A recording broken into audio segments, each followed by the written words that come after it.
David Turnbull, who looks like he's going to sign for Norwich today. What was the official stance of the club on that? I think it's pretty much public, and you all know that we made them a very good offer to his representatives. We showed the great interest in the player, but in terms of how we've seen it and how the representatives seen it was obviously miles apart, and we've got a number of targets, and if it's not right for us, we need to move on to our next target, and that's what we aim to do. And if he goes and signs for Norwich, good luck to him. He's a good player, talented player, but we made him a very good offer. We're a terrific club who proven record of developing talents, young players. Ryan Christie, Christopher Azure, ones we've brought in. We've got our own academy players, so we found it a good fit for us. But again, not everything works out, so we've got to move on and do business elsewhere.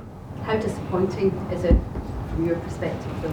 Yeah, these things happen in transfer windows. It's one where you don't just put all your eggs in one basket. We showed an interest in the player, we made him a good offer, agreed with Motherwell, and it came down to the player and his representatives that they decided not to take the offer. So we move on to the next one. We've already been discussing that and looking at the next targets, and we'll continue to do that. How many more faces can we expect to see at Celtic over the summer? I think it's difficult to put a number on. I think everybody knows we need to get a few fresh faces in to help the squad that's currently here. Quite a few have left us, moved on and out of contract and everything else.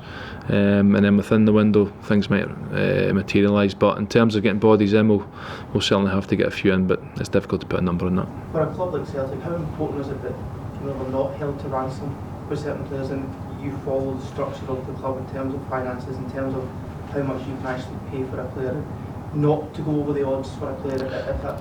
It's not that you don't go over the odds. You have a valuation, and as you say, the structure's there, but we're also fair. We're not set in our ways and say this is it and that's it. We're there and we have discussions. It's not just financially. The players and representatives and people that we're trying to attract. It's the bigger picture as well. What you're coming to and the kind of club you're coming to, the feeling we'll give you when you're here, the attention you'll get here. So there's a whole package. Financially, we're always fair. It's not like we're setting our ways and offering them, a youth team money. It's a very fair offer. So we found it fair. We move on. We look at our next target, and then we try and do business elsewhere. What's your message to some of the Celtic support who've been growing impatient at the lack of transfer activity so far this window? Yeah, I think again things will materialise in the coming weeks. It's early days. We're just come back middle of June. A lot of clubs elsewhere are still on holiday and don't really want to get moving yet. And that's the challenge we face. That when you try to do business this early, a lot of teams are just holding fire a few more weeks till they get back in, get their training going. But we're active behind the scenes. Everyone's working hard, making calls. A lot of discussions and meetings going on, and we hope that in the next couple of weeks we get things moving and we start to get some faces in. Second round draw has taken place for the Champions League so early on right now. Is that another aspect of how important it is to get that squad building so quickly because these games are coming? Yes, and this has probably been the biggest challenge. When you get into this window that we're losing a few of our players, there's gaps there to be filled. So we know what we've got at the moment. We know what we need to get, and it's just a case of working hard to try and do that, and so that we're fully prepared for the qualifiers, which is always a challenge in itself. It's a good thing that what's happened with David Turnbull's happened early on in the transfer window, so that you can rearrange it, look at other targets, and you've got plenty of time. Yeah, and that's it. We know the situation. They obviously not back their offer, and obviously Norwich has now been spoken about. So as I said, we just got to move on to the next ones. We've got a list of players we're working to.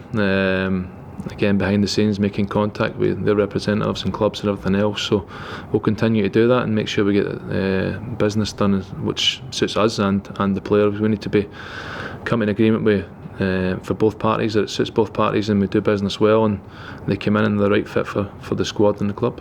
There's been reports this morning linking West Brom's former technical director Nicky Hammond with a move here as the director of football. Is that something you're aware of at all? No, it's not something I'm aware of. It'll be probably something that Peter Lawwell and the board of directors would deal with more than ourselves. Again, there's Lee Congrat's moved on. He's moved on to Leicester, so at some point obviously they'll have to look at that and appoint a head of recruitment, but that's a matter for the board. Do you think it's vital that that role is filled soon with the transfer window?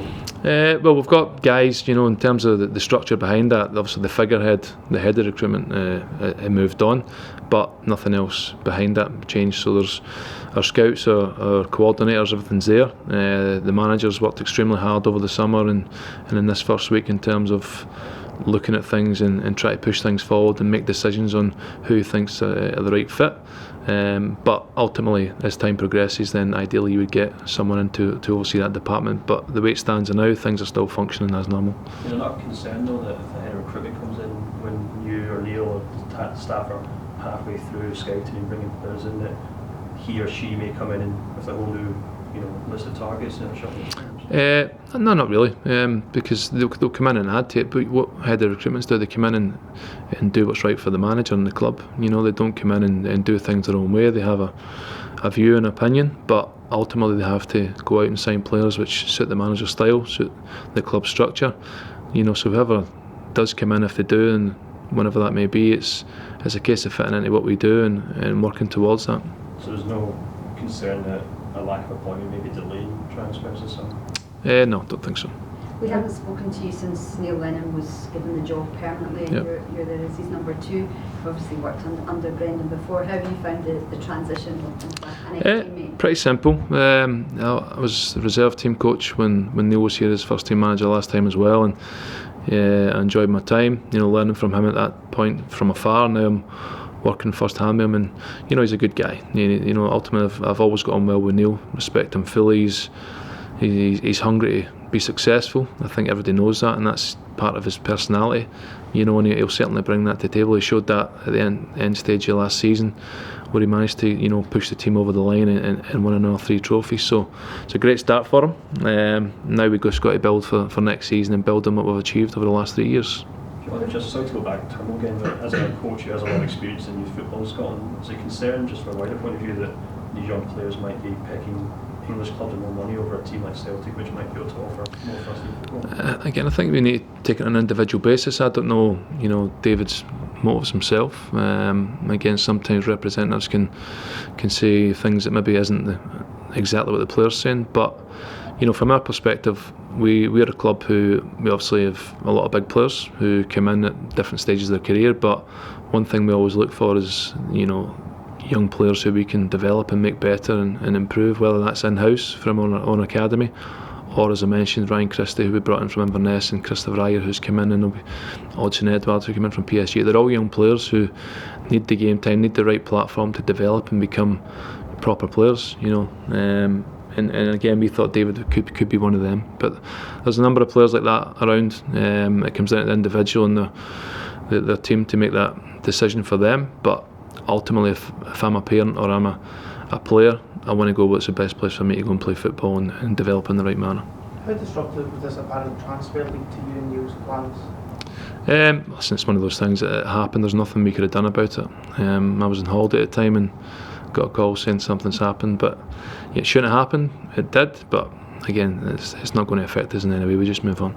Was that a surprise to you when you got that call? That, you know, yeah, of course it's a surprise because you don't expect something like that to appear, but as I said, it's not affected us. You know, it's not affected any business we do, and it'll not affect us going forward either.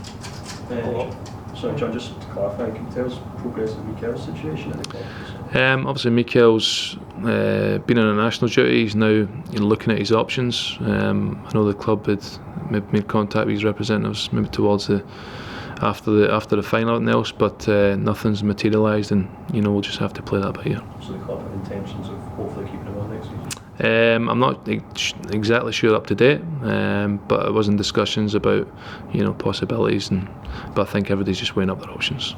A lot of Celtic fans are eager to see a return to action for Lee Griffiths. You've had your first couple of days of training. How's he been faring? Yeah, he's did all the sessions. He's worked through the summer as well, and the one with Lee is it's important that he gets on the pitch now. That's the most important thing in terms of getting the training minutes under his belt. He's had a tough time. You know, he's had a rough ride, so it's important now that he's had his base fitness towards the end of the season. He's worked through the summer. and hopefully we just have to manage him through the pre-season, get him fit, and hopefully see him on the pitch again. Have the club set a timescale of when they'd like to see him back on the pitch? It's difficult because he's been out for so long. You know, he is, to be fair to him, he's worked very hard in the last 3 days. He's did every minute of every session, which is a very positive start, and we just got to take it from there. But it's a positive start from him.